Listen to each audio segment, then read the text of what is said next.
प्यारे बच्चों नमस्कार। आज के मैथमेटिक्स के इस वीडियो लेक्चर में मैं आप सभी का स्वागत करता हूं और आज हम जिस टॉपिक के ऊपर डिस्कशन करने वाले हैं उस टॉपिक का नाम है रिलेशन एंड फंक्शन। पिछले वीडियो में हमने 12th क्लास मैथमेटिक्स की सीरीज़ को स्टार्ट किया था और उस सीरीज़ में हमने रिलेशन के टॉपिक को स्टार्ट किया था। रिलेशन के अंदर हमने समझे थे रिलेशन के टाइप्स और उसके बेस पे हमने कुछ क्वेश्चन भी ट्राई किए थे जहाँ पे हमें इक्विवेलेंस रिलेशन को चेक करना होता था कि कोई भी जो रिलेशन है वो रिफ्लेक्सिव है या नहीं है, सिमेट्रिक है या नहीं है, ट्रांजिटिव है या नहीं है।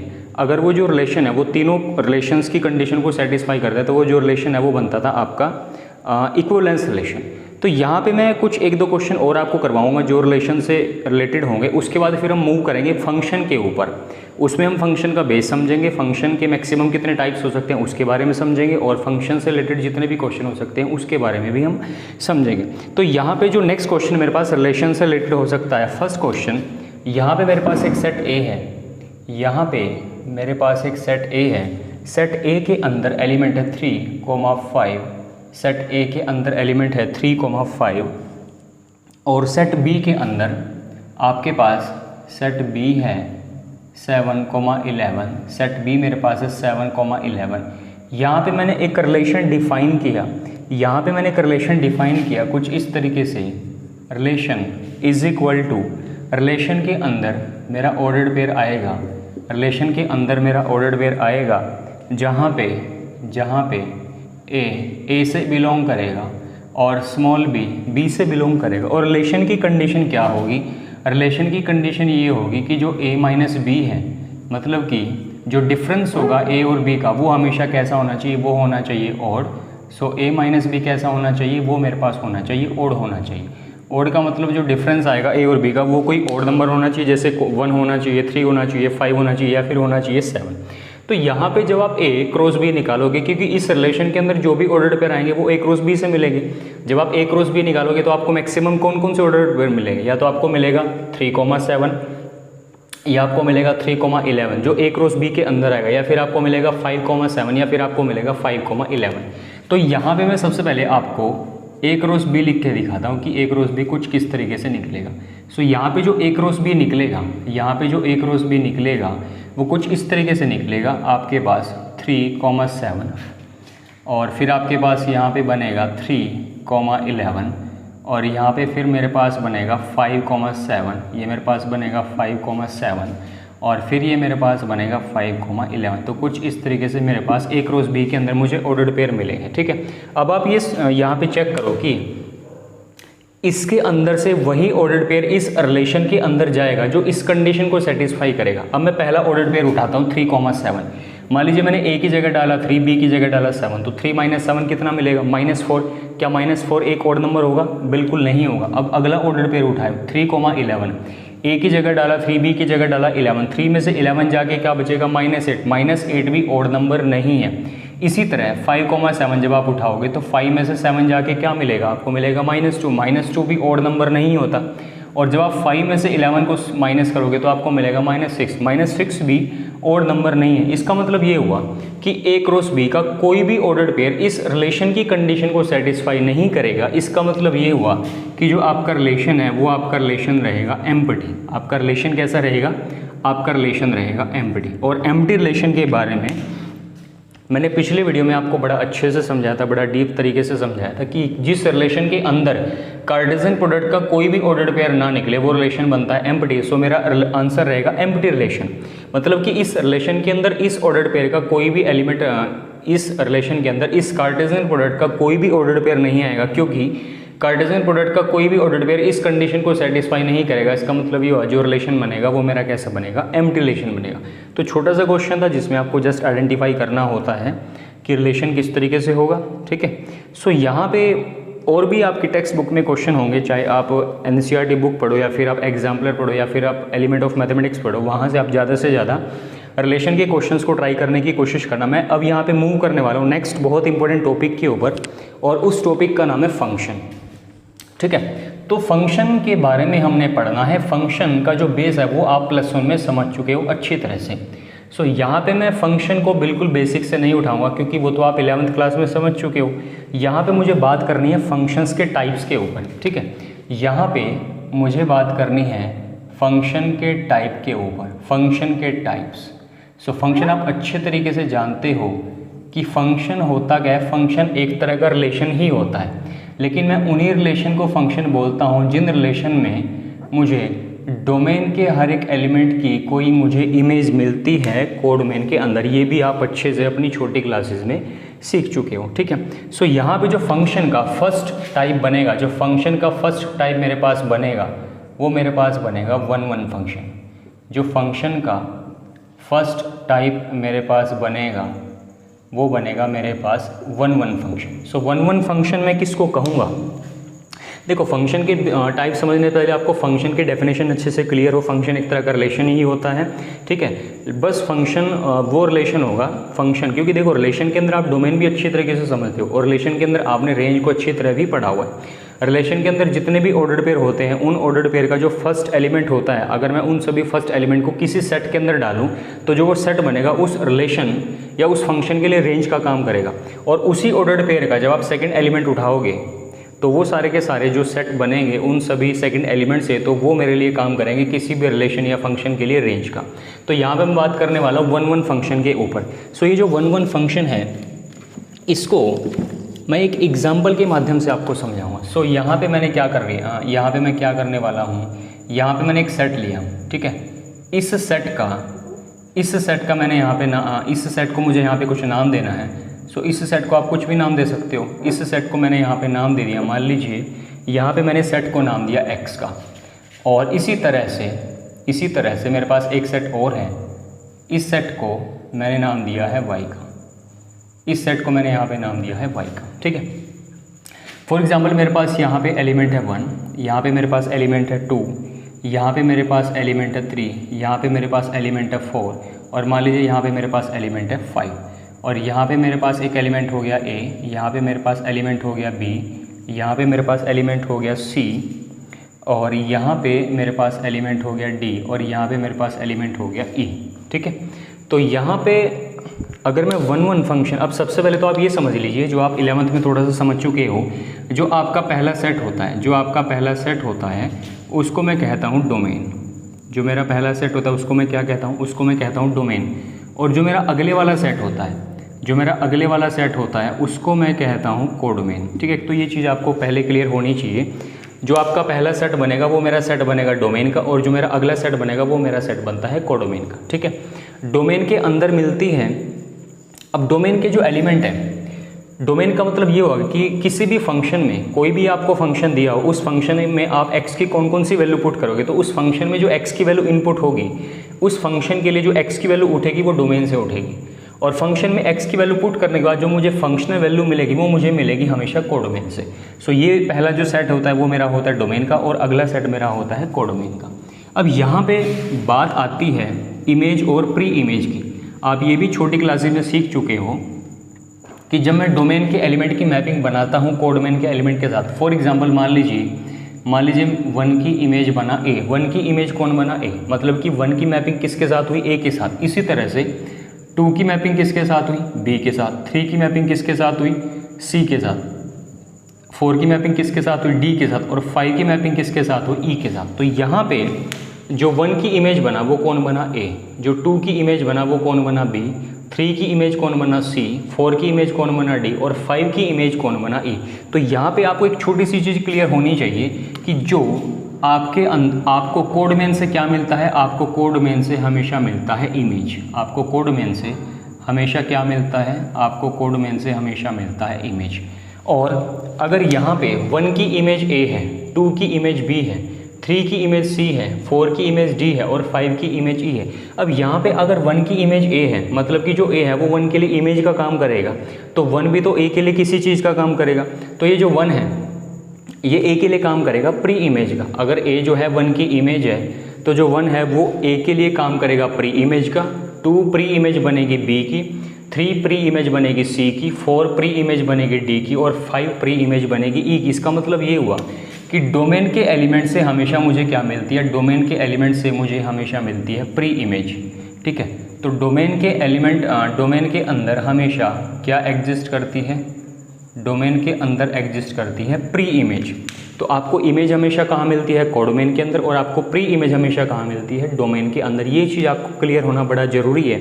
यहाँ पे हम वापस अपने टॉपिक पे आते हैं कि किसी भी फंक्शन को मैं 1-1 फंक्शन कब बोलूँगा। सो किसी भी फंक्शन को 1-1 फंक्शन मैं तभी बोलूँगा अगर डोमेन के हर एक एलिमेंट के लिए मुझे कोई अलग अलग इमेज मिले कोडोमेन के अंदर, ठीक है। डोमेन के हर एक एलिमेंट के लिए मुझे कोई यूनिक इमेज मिलनी चाहिए कोडोमेन के अंदर। मतलब कि ऐसा नहीं होना चाहिए कि डोमेन के एक से ज़्यादा एलिमेंट, मतलब ऐसा हो जाता है कई बार कि डोमेन के 2 एलिमेंट की कोई सेम इमेज मुझे कोडोमेन के अंदर मिल जाती है, तो उस कंडीशन में आपका फंक्शन 1-1 नहीं रहेगा। 1-1 फंक्शन की एक ही कंडीशन होती है कि डोमेन के अंदर जितने भी एलिमेंट है, यहाँ पे डोमेन के कितने एलिमेंट है, 5, तो पाँचों एलिमेंट की मुझे अलग अलग इमेज मिलनी चाहिए कोडोमेन के अंदर। जैसे यहाँ पे 1 की इमेज कौन है, ए, 2 की इमेज कौन है, बी, 3 की इमेज कौन है, सी, 4 की इमेज कौन है, डी, और 5 की इमेज कौन है, ई। डोमेन के कोई भी 2 एलिमेंट या 2 से ज़्यादा एलिमेंट ऐसे नहीं हैं जिनकी कोई सेम इमेज मुझे मिले। मतलब कि 1 की इमेज भी अपनी अलग है, 2 की इमेज भी अपनी अलग है, 3 की इमेज भी अपनी अलग है, 4 की इमेज भी अपनी अलग है, और 5 की इमेज भी अपनी अलग है। तो इस फंक्शन को मैं बोलूँगा 1-1 फंक्शन, ठीक है। सो 1-1 फंक्शन की एक ही डेफिनेशन है कि डोमेन के हर एक एलिमेंट के लिए मुझे कोई अलग इमेज मिलनी चाहिए, कहाँ पे, कोडोमेन के अंदर। सो यहाँ पे 1-1 फंक्शन का एक नाम और होता है, और इस फंक्शन का नाम होता है इंजेक्टिव फंक्शन। इसी 1-1 फंक्शन को मैं एक नाम और से बुलाता हूँ, इसका नाम होता है इंजेक्टिव फंक्शन, ठीक है। तो कभी भी अगर कहीं पे आपको 1-1 फंक्शन की जगह इंजेक्टिव फंक्शन लिखा हुआ मिले तो उससे घबराने वाली बात नहीं है। 1-1 फंक्शन का ही दूसरा नाम होता है इंजेक्टिव फंक्शन, ठीक है। 1-1 फंक्शन का ही दूसरा नाम होता है इंजेक्टिव फंक्शन। तो इस तरीके से मेरे पास 1-1 फंक्शन की डेफिनेशन आपको क्लियर हुई। तो मैं 1-1 फंक्शन का मैं एक एग्जांपल और लेके आपको समझाऊंगा, थोड़ा सा और डीप जाके। यहाँ पे मान लीजिए मेरे पास एक सेट है, फर्स्ट मान लीजिए मेरे पास डोमेन का सेट हो गया, और इसी तरह मेरे पास एक सेट हो गया कोडोमेन का, ठीक है। एक सेट मेरे पास हो गया कोडोमेन का।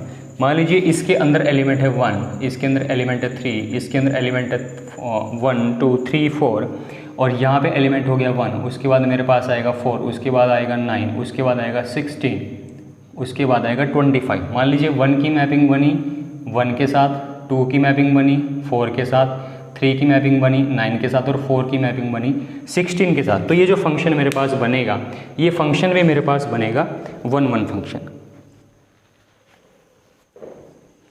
सो ये फंक्शन भी मेरे पास कैसा बनेगा, ये फंक्शन मेरे पास बनेगा 1-1 फंक्शन, क्योंकि डोमेन के अंदर कितने एलिमेंट हैं, 1, 2, 3, 4, और चारों के चारों एलिमेंट की अपनी अपनी एक अलग इमेज है। 1 की इमेज कौन है, 1, 2 की इमेज कौन है, 4, 3 की इमेज कौन है, 9, और 4 की इमेज कौन है, 16। तो मैं इस फंक्शन को 1-1 फंक्शन बोलूँगा। सो 1-1 फंक्शन की एक ही कंडीशन आपको याद रखनी है कि डोमेन का कोई भी ऐसा एलिमेंट नहीं होना चाहिए जिसकी कोई इमेज एग्जिस्ट ना करती हो। मतलब का डोमेन का कोई भी एलिमेंट खाली नहीं रहना चाहिए।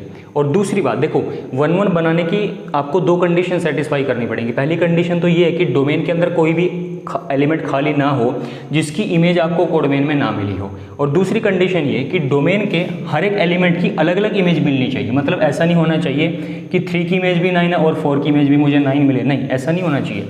पहला कंडीशन तो ये कि डोमेन का हर एक एलिमेंट की इमेज मुझे मिले, कहाँ पे, कोडोमेन के अंदर। और दूसरी कंडीशन ये कि डोमेन के कोई भी 2 एलिमेंट ऐसे नहीं होने चाहिए जिनकी कोई मुझे यूनिक इमेज मिले, मतलब कि मुझे सेम इमेज मिले कोडोमेन के अंदर, ठीक है। तो ये कंडीशन मेरे पास हो जाती है 1-1 फंक्शन ये। और यहाँ पे हम सीख चुके हैं कि 1-1 फंक्शन का दूसरा नाम क्या होता है, इंजेक्टिव फंक्शन। सो 1-1 फंक्शन को ही मैं कहता हूँ इंजेक्टिव फंक्शन। 1-1 फंक्शन को ही मैं कहता हूँ इंजेक्टिव फंक्शन। अब यहाँ पे जो मेरे पास सेकंड फंक्शन आएगा, वो मेरे पास सेकंड फंक्शन आएगा ऑन टू फंक्शन के नाम से, ठीक है। सेकंड जो फंक्शन मेरे पास आता है उसको मैं कहता हूँ ऑन टू फंक्शन। सेकंड जो फंक्शन मेरे पास आएगा वो मेरे पास आएगा ऑन टू फंक्शन।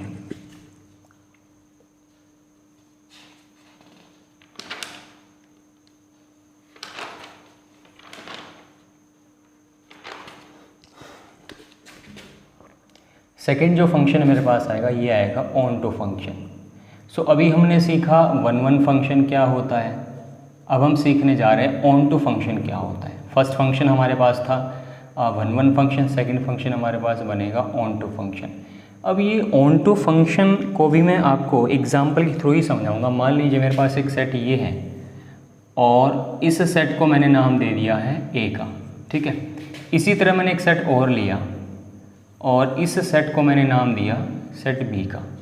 इस सेट के अंदर मान लीजिए एलिमेंट मेरे पास 1 है और फिर मान लीजिए 2 है, फिर मान लीजिए 3 है, फिर मान लीजिए 4 है और यहाँ पे मेरे पास एलिमेंट हो गया ए, फिर मेरे पास हो गया बी, फिर मेरे पास हो गया सी, फिर मेरे पास हो गया D.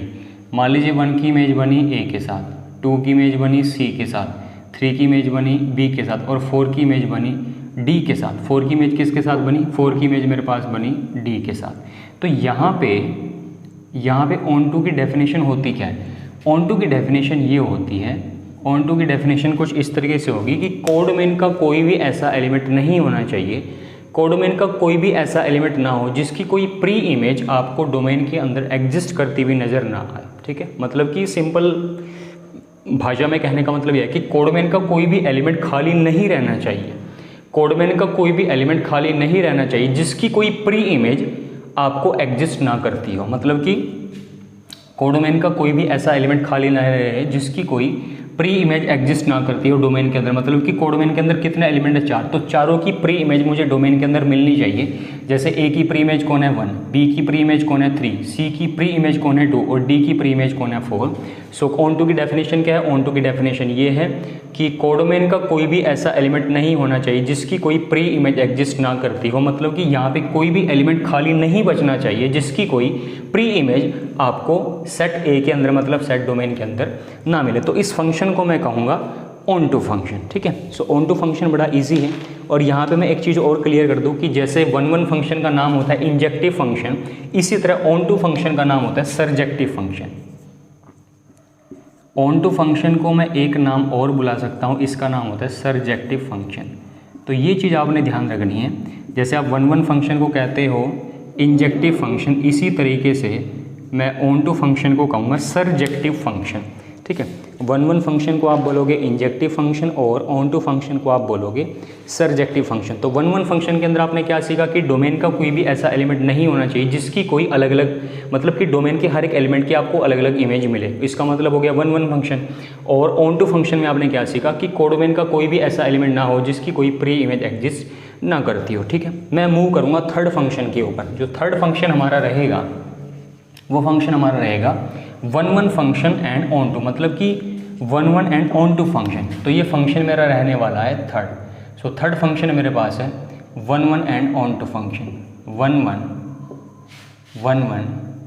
And onto function, 1 and onto function, 1 and onto function.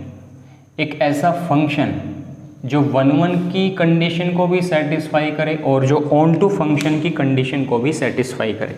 Theory में अगर आप इसको डिफाइन करने की कोशिश करो, एक ऐसा फंक्शन जो 1 की कंडीशन को भी सेटिस्फाई करे और जो ऑन टू की कंडीशन को भी सेटिस्फाई करे। मान लीजिए फॉर एग्जांपल, मान लीजिए मेरे पास एक सेट ए हो गया, इसको मैंने नाम दिया सेट ए का, और इसी तरह इसको मैंने नाम दिया सेट बी का। सो इसके अंदर सेट ए के अंदर मेरे पास एलिमेंट हो गया 1, 2, 3, 4 और यहाँ पे मेरे पास एलिमेंट हो गया ए, बी, सी और डी। अब मान लीजिए 1 की इमेज मेरे पास बनी बी, ठीक है, और 2 की इमेज मेरे पास बनी ए, 3 की इमेज मेरे पास बनी सी और 4 की इमेज मेरे पास कितनी बनी डी। सो मुझे क्या करना है, अगर मुझे किसी फंक्शन को 1 भी बनाना है, ऑन टू भी बनाना है, तो उस फंक्शन को दोनों कंडीशंस को सेटिस्फाई करना पड़ेगा। मतलब कि वो फंक्शन 1 भी फंक्शन होना चाहिए और ऑन टू भी फंक्शन होना चाहिए।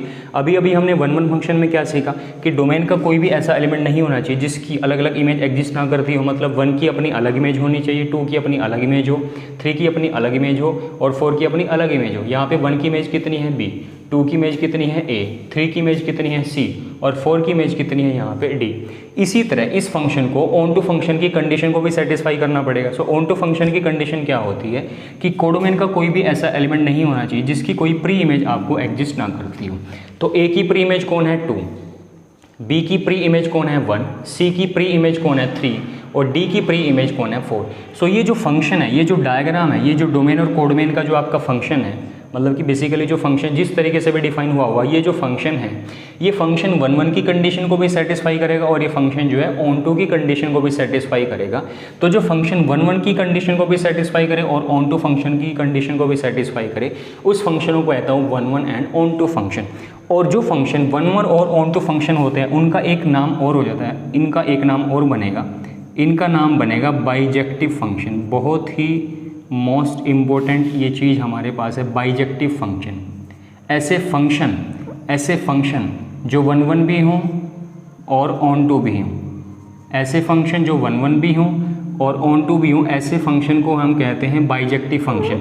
अभी मैंने आपको बताया जो फंक्शन खाली वन वन होगा उसको आप बोलोगे इंजेक्टिव, जो फंक्शन आपके पास ऑन टू होंगे उनको हम बोलोगे सर्जेक्टिव फंक्शन, लेकिन जो फंक्शन वन वन भी हो और ऑन टू भी हो उन फंक्शन को हम कहते हैं बाइजेक्टिव फंक्शन। तो ये चीज़ आपने हमेशा याद रखनी है ज़िंदगी भर, ठीक है। So one one onto का कंसेप्ट आपका क्लियर हुआ। यहाँ पे वन वन और ऑन टू में बस आपको दोनों चीज़ें याद रखनी है कि डोमेन का कोई भी ऐसा एलिमेंट ना हो जिसकी कोई अलग इमेज एग्जिस्ट ना करती हो, और कोडोमेन का कोई भी एलिमेंट ऐसा नहीं होना चाहिए जिसकी कोई प्री इमेज आपको ना मिले। कहाँ पे? डोमेन के अंदर। जो चौथा मेरे पास फंक्शन आएगा, चौथा भी फंक्शन मेरे पास इंपॉर्टेंट है। चौथे फंक्शन का नाम है many to one function, many to one function, ठीक है। सो चौथा मेरे पास फंक्शन बनेगा। अब तक हम 3 फंक्शन पढ़ चुके हैं। पहला फंक्शन कौन सा था? One one function. अगला फंक्शन कौन सा था? Onto function. अगला फंक्शन कौन सा था? One one and onto function. अगला फंक्शन हम पढ़ेंगे many to one function. So जैसे अगर आप इसका नाम ध्यान से पढ़ो, many to one function. Many का मतलब बहुत सारे, वन का मतलब एक। बहुत सारे चले, किसी एक पे जाके रुके। मैनी का मतलब बहुत सारे, वन का मतलब एक। तो ये थोड़ा सा नाम से स्पष्ट है, और मैं इसका डायग्राम आपको दिखाऊं अगर, तो आपको इसको ईजिली आप इसको आसानी से समझ जाओगे। इसको समझने में आपको कोई दिक्कत नहीं होगी। मान लीजिए ये मेरे पास एक सेट ए हो गया और ये मेरे पास सेट हो गया बी। सो मेरा डोमेन यहाँ पे कौन है? ए। पहले वाला सेट होता है डोमेन का, अगले वाला सेट आपका होता है कोडोमेन का। तो एक सेट मेरे पास हो गया ए, अगला सेट मेरे पास हो गया बी का। सो इस सेट के मेरे पास अंदर एलिमेंट है 1 2 3 4, और अगले सेट में मेरे पास एलिमेंट है यहाँ पे ए बी और सी। इसने बोला है 1 की इमेज कौन है? ए। 2 की इमेज भी कौन है? 2 की इमेज भी है बी। 3 की इमेज कौन है? बी। 1 की इमेज कौन है? ए। और 2 की इमेज भी कौन है? ए। 3 की इमेज कौन है? बी। और 4 की इमेज यहाँ पे कौन है? सी। सो यहाँ पे 4 की इमेज कौन है? सी। और 1 और ए डोमेन के 2 ऐसे एलिमेंट हैं जिन दोनों की इमेज कितनी है? ए। सो सबसे पहले आप ये बताओ क्या ये फंक्शन बनेगा? चलो छोड़ो मैनी टू वन फंक्शन की, आप छोड़ दो, क्या फंक्शन बनेगा? फंक्शन की डेफिनेशन आपने +1 में क्या सीखी है कि डोमेन का कोई भी ऐसा एलिमेंट नहीं होना चाहिए जिसकी कोई इमेज आपको ना मिले कोडोमेन के अंदर। सो डोमेन के 4 एलिमेंट है, चारों एलिमेंट की आपको कोई ना कोई इमेज मिल रही है, तो ये फंक्शन तो बनेगा। अब हम चेक करेंगे क्या ये जो फंक्शन है ये मैनी टू वन फंक्शन बनेगा कि नहीं बनेगा। So many to one function का मतलब क्या होता है? मैनी टू फंक्शन का मतलब ये होता है कि डोमेन के कम से कम 2 एलिमेंट ऐसे होंगे, कम से कम 2 या 2 से ज़्यादा एलिमेंट ऐसे डोमेन के हो सकते हैं जिनकी कोई एक इमेज आपको एग्जिस्ट करती हुई नजर आएगी कोडोमेन के अंदर। जैसे 1 की इमेज भी कौन है? ए। और 2 की इमेज भी कौन है? ए। तो डोमेन के 2 एलिमेंट 1 और 2 ऐसे हो गए जिनकी दोनों की इमेज कौन है? ए। सो ये फंक्शन बनेगा मैनी टू वन। मैनी का मतलब बहुत सारे। सो यहाँ से ये बहुत सारे से चला और किसी एक पे जाके मर्ज हो गया, तो इस फंक्शन को हम कहते हैं मैनी टू वन फंक्शन। सो आपने ध्यान रखना है, आपने गलती से इसको 1 टू मैनी फंक्शन नहीं बनाना कि एक से बहुत सारे, वो तो कंडीशन ही सेटिस्फाई नहीं होगी क्योंकि वो तो फंक्शन ही नहीं बनेगा। हमने ऐसी डेफिनेशन तो फंक्शन की कहीं सीखी नहीं है कि डोमेन के एक एलिमेंट की हमें 2 इमेज मिलेगी, वो तो फंक्शन की डेफिनेशन को खराब करेगा, वो फंक्शन कभी बनेगा ही नहीं। फंक्शन की डेफिनेशन हमें ये कहती है कि कोई भी फंक्शन या कोई भी हमें जो एक्सप्रेशन मिलेगा वो फंक्शन तभी बनेगा। फंक्शन बेसिकली हम किसी मैपिंग को बोलते हैं, किसी रिस्ट्रिक्शन को बोलते हैं, किसी रूल को बोलते हैं। तो फंक्शन तभी बनता है जब डोमेन के हर एक एलिमेंट के लिए मुझे कोई यूनिक इमेज मिले सेट बी के अंदर, मतलब कि कोडोमेन के अंदर। और यूनिक इमेज बोलने का मतलब ये नहीं कि आपको अलग अलग इमेज मिलनी चाहिए। जैसे यहाँ पे 1 की इमेज भी कौन है? ए। और 2 की इमेज भी कौन है? ए। ए अपने आप में एक यूनिक इमेज है। So many to one function का मतलब ये हुआ कि डोमेन के कम से कम 2 एलिमेंट ऐसे होंगे या 2 से ज़्यादा भी हो सकते हैं जिनकी इमेज आपको एक इमेज मिलेगी, सेम 2 एलिमेंट की इमेज क्या मुझे मिलेगी? ए। सो डोमेन के 2 एलिमेंट 1 और 2 ऐसे हैं जिन दोनों एलिमेंट की इमेज कौन है? ए। सो इस फंक्शन को मैं बोलूँगा मैनी टू वन फंक्शन, ठीक है। सो यहाँ पे हमारा चौथा फंक्शन क्लियर हुआ जिस फंक्शन का नाम क्या था? Many to one function. अब यहाँ पे मैं बात करने वाला हूँ 5वें फंक्शन की। सो 5वां फंक्शन मेरे पास क्या होगा? 5वां फंक्शन मेरे पास होगा इनटू फंक्शन। 5वां फंक्शन मेरे पास क्या होगा? 5वां फंक्शन मेरे पास होगा इनटू फंक्शन। 5वें फंक्शन का नाम है इनटू फंक्शन। 5वें फंक्शन का नाम क्या है? 5वें फंक्शन का नाम मेरे पास है इनटू फंक्शन। सो इनटू फंक्शन क्या होता है? और किसी भी फंक्शन को इनटू फंक्शन बनने के लिए उसे किस कंडीशन को सेटिस्फाई करना पड़ेगा, इसको भी मैं आपको डायग्राम की मदद से ही समझाऊंगा। यहाँ पे मेरे पास ये बना इनटू फंक्शन। सो इनटू फंक्शन का अगर मैं डायग्राम बनाने की कोशिश करूँ, सो इनटू फंक्शन में भी मैंने यहाँ पे एक सेट ए लिया जिसको मैं डोमेन कहूँगा, और इस सेट के अंदर एलिमेंट है 1 2 3 और 4, और एक सेट मेरे पास हो गया कोडोमेन का, एक सेट मेरे पास किसका हो गया, कोडोमेन का। इस सेट को मैंने नाम दिया बी का, और इस सेट के अंदर एलिमेंट कौन हो गया, इस सेट के अंदर एलिमेंट हो गया ए बी सी और डी। अब यहाँ पे 1 की इमेज कौन है, ए, 2 की इमेज कौन है, 2 की इमेज भी ए है, 3 की इमेज कौन है, बी, और 4 की इमेज कौन है, सी। सो यहाँ पे मैं एक चीज़ आपको क्लियरली बता दूँ कि इनटू फंक्शन का मतलब क्या होगा। इनटू फंक्शन का मतलब ये होगा कि कोडोमेन का कम से कम एक ऐसा एलिमेंट हो जिसकी कोई प्री इमेज एग्जिस्ट नहीं करेगी, इस फंक्शन को हम कहेंगे इनटू फंक्शन। ध्यान से सुनिए, कोडोमेन का कम से कम एक एलिमेंट ऐसा होगा, कम से कम एक होने का मतलब एक से ज़्यादा भी हो सकते हैं। कोडोमेन का कम से कम एक एलिमेंट ऐसा होगा जिसकी कोई प्री इमेज एग्जिस्ट नहीं करेगी डोमेन के अंदर। सो उस तरह के फंक्शन को मैं बोलूँगा कौन सा फंक्शन, इनटू फंक्शन। सो कोडोमेन का कम से कम एक एलिमेंट ऐसा होगा, एक से ज़्यादा भी हो सकते हैं, जिनकी कोई प्री इमेज एग्जिस्ट नहीं करेगी डोमेन के अंदर। अब जैसे यहाँ पे ए की प्री इमेज 1 भी है, ए की प्री इमेज 2 भी है, बी की प्री इमेज कौन है 3, सी की प्री इमेज कौन है 4। क्या यहाँ पे डी की कोई प्री इमेज है, यहाँ पे डी की कोई प्री इमेज नहीं है। सो इस तरह के फंक्शन को मैं बोलूँगा इनटू फंक्शन, ठीक है। सो कोडोमेन का कम से कम एक एलिमेंट ऐसा होगा जिस एलिमेंट की कोई प्री इमेज आपको डोमेन के अंदर नहीं मिलेगी। सो इस तरह के फंक्शन को मैं बोलूँगा इनटू फंक्शन।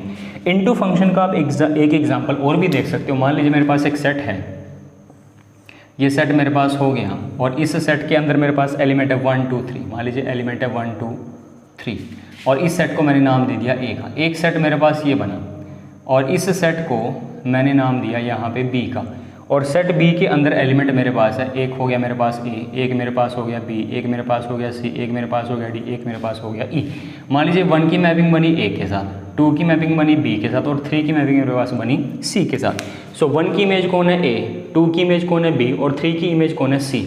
मतलब कि ए की प्री इमेज कौन है 1, बी की प्री इमेज कौन है 2, और सी की प्री इमेज कौन है 3। तो यहाँ पे कोडोमेन के 2 एलिमेंट ऐसे हैं, मतलब कि कोडोमेन का एक एलिमेंट हो गया डी, एक एलिमेंट हो गया ई। डी और ई 2 एलिमेंट ऐसे बनेंगे कोडोमेन के जिनकी कोई प्री इमेज आपको कहाँ पे नहीं मिलेगी, डोमेन के अंदर। तो इस तरह के फंक्शन को मैं बोलूँगा इनटू फंक्शन। सो इनटू फंक्शन बड़ा इजी फंक्शन है। आपने सिर्फ एक ही चीज़ याद रखनी है कि फंक्शन का, कोडोमेन का कोई भी ऐसा कम से कम एक एलिमेंट ऐसा होगा जिसकी कोई प्री इमेज एग्जिस्ट ना करती हो, कहाँ पे, डोमेन के अंदर। तो इस तरह के फंक्शन को हम बोलेंगे इनटू फंक्शन। सो यहाँ पे हमने फंक्शन का बेस समझने का कोशिश किया। बेस तो आप वैसे 11th में समझ चुके हो, और यहाँ पे जो है हमने बेसिकली फंक्शन के मैक्सिमम जितने भी टाइप्स हो सकते हैं वो समझने की कोशिश की। सो यहाँ पे आपका जो फंक्शन है, सबसे पहले आपने फंक्शन सीखा 1 1 फंक्शन, फिर आपने सीखा ऑन टू फंक्शन, फिर आपने इस फंक्शन सीखा 1 1 ऑन टू फंक्शन, फिर आपने इस फंक्शन सीखा मैनी टू 1 फंक्शन, और फिर आपने फंक्शन सीखा यहाँ पे कौन सा, इनटू फंक्शन। अब यहाँ पे एक फंक्शन और आता है, एक फंक्शन बचा,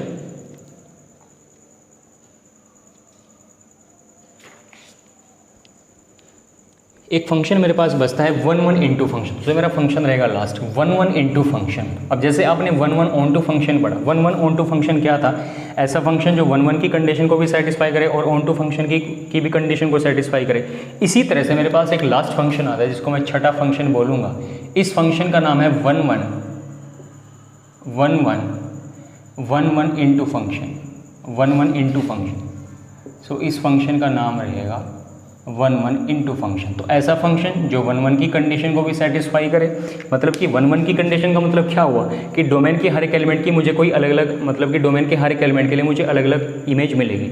और इनटू का मतलब कोडोमेन का कम से कम एक ऐसा एलिमेंट हो जिसकी कोई प्री इमेज एग्जिस्ट ना करती हो, कहाँ पे, डोमेन के अंदर। सो मैं इसका एक छोटा सा एग्जाम्पल आपको बताऊँगा। मान लीजिए ये मेरे पास सेट ए हो गया, और ये मेरे पास सेट ए हो गया डोमेन। ये मेरे पास सेट क्या हो गया, ये सेट मेरे पास हो गया डोमेन का, ये सेट मेरे पास हो गया कौन सा, कोडोमेन वाला। कुछ इस तरीके से, या आप इसको दोबारा बना लीजिए।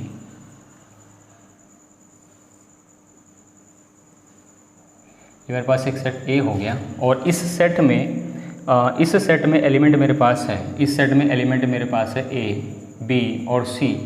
इसी तरह से मेरे पास एक सेट और है और इस सेट को मैंने नाम दिया यहाँ पे बी का। इस सेट में मेरे पास रहेगा 1 2 3 और 4।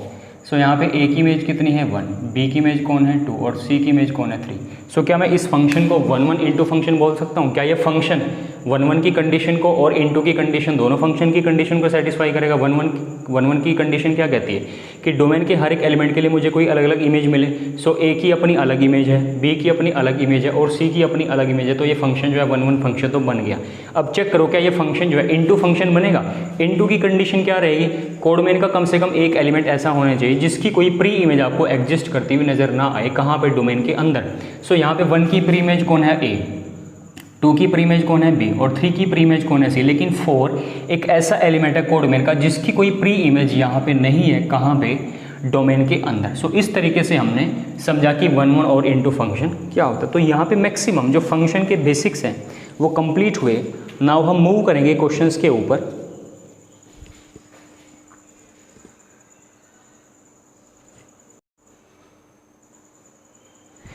सो यहाँ पे हमने फंक्शन का बेसिक्स पढ़ा, फंक्शन के हमने टाइप्स पढ़े, फंक्शन किस तरह का होगा। अब हम नेक्स्ट वीडियो में डिस्कस करेंगे कि फंक्शन के ऊपर हमें क्वेश्चन किस तरह के मिलेंगे और कौन से क्वेश्चन हमारे एग्जाम के पॉइंट ऑफ व्यू से इंपॉर्टेंट होंगे। तो तब तक के लिए आप मैक्सिमम प्रैक्टिस करें अपने रिलेशन और फंक्शन की, जितना भी हम इन वीडियोज़ में पढ़ चुके हैं।